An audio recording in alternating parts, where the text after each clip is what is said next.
Pinocchio Unstrung, the latest chapter of the Twisted Childhood Universe, written and directed by Rhys Frake-Waterfield, the director of Winnie the Pooh, Blood and Honey, as well as the creator of the Twisted Childhood Universe, starring the great Richard Brake as Geppetto and the legendary Robert Englund, Freddy Krueger himself, as the voice of Jiminy Cricket. So, with the exception of Bambi the Reckoning, which I didn't think was as fun as it should have been, or could have been, I love these movies. They're just over-the-top insanity. And Pinocchio Unstrung is no different. It starts off innocently enough. Well, I guess not innocently enough, because a kid's life goes into shambles. That's why he's living with Richard Brake's Geppetto. But overall, innocently enough. Kid is lonely, so his grandfather wants to build him a friend, wants to make him a friend. That friend is Pinocchio. But because of a little documentary in the middle of the night, Pinocchio figures out, decides, I have to protect James at all costs. And also something else, or someone else possibly, convinces him that's the right call as well. And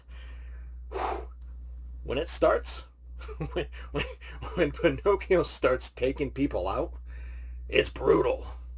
I'm sitting there, and I'm like, what? No! Oh my God!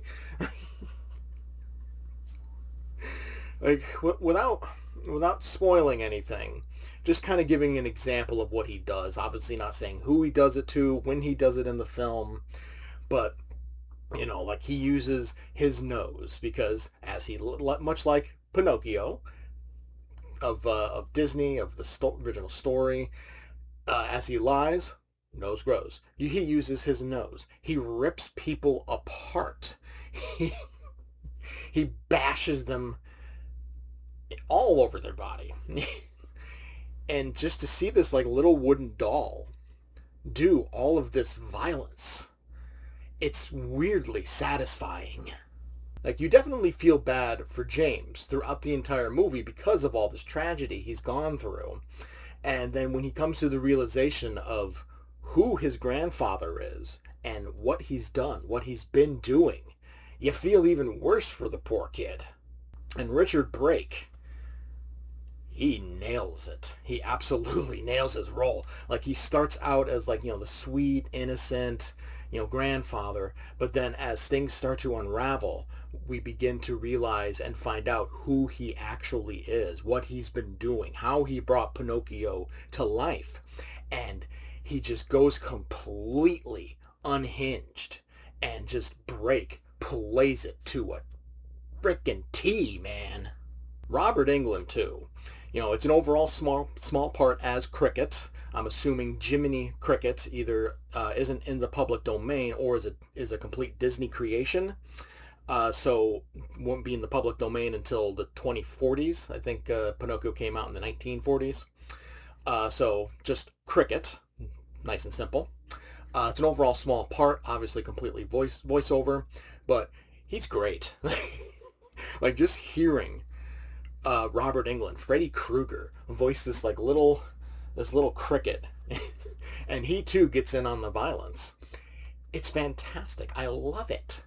He also takes the chance to completely ham it up. There's definitely a little bit of comedy sprinkled in here and there throughout the film. Some of it belongs to Englund in a couple of his lines, and he takes that chance to just totally ham it up, and he nails it. I feel like Unstrung, it goes far, but it doesn't go too far.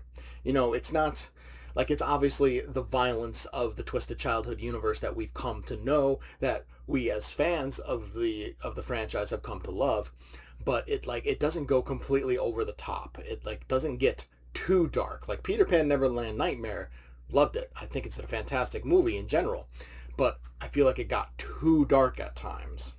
Pinocchio gets dark, but not too dark. It's the perfect amount of dark where, to me, it doesn't completely like trash the fairy tale of Pinocchio, or at least like the Disney one people grew up with, because obviously the original story is a lot darker, much like pretty much every fairy tale Disney has adapted. It's a lot darker than what Disney interprets. But it doesn't go too dark where it would like necessarily ruin the memory of like Disney's Pinocchio or anything like that. I mean, for like, people who are a little bitch, I'm sure it'll ruin it, and people who don't like horror, it'll ruin it. But you know, if you grew up watching like the original Disney movies, but you're a horror fan like myself, I don't know, it's a completely different thing. It takes the tale of Pinocchio and flips it on its head. It's not, wishing upon a star and then the puppet comes to life. It's darker than that, which makes sense because this is the twisted childhood universe. So Pinocchio Unstrung.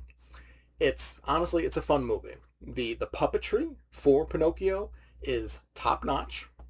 The stop motion itself looks good, but like up against a green screen or up against like the real life world, it doesn't look very good, which is disappointing. But honestly, like the puppetry of the actual Pinocchio puppet, to me, it makes up for it. Richard Brake is just fantastic. Robert Englund is great. The kid that plays James, can't remember his name. He's very good. People shit on these movies because it, ruins your childhood, and it takes kids movies and kids characters and turns them into psychotic killers. It does. But they're fun. Like, they're not necessarily meant to be like, masterpieces. It's not going to rank up anywhere near something like most recently Obsession or Backrooms or Send Help. Just a few movies that came out this year. But it's a fun-ass movie to watch. It's one of those horror films. The entire franchise is one of those things where you shut your brain off and you just enjoy the insanity. Pinocchio Unstrung gets a solid B. Thank you for watching Fatman Inc Horror. Leave a like if you enjoyed and a comment to discuss your thoughts. Make sure to subscribe to see more reviews of horror movies new and old. Thanks again for watching, and I'll see you next time.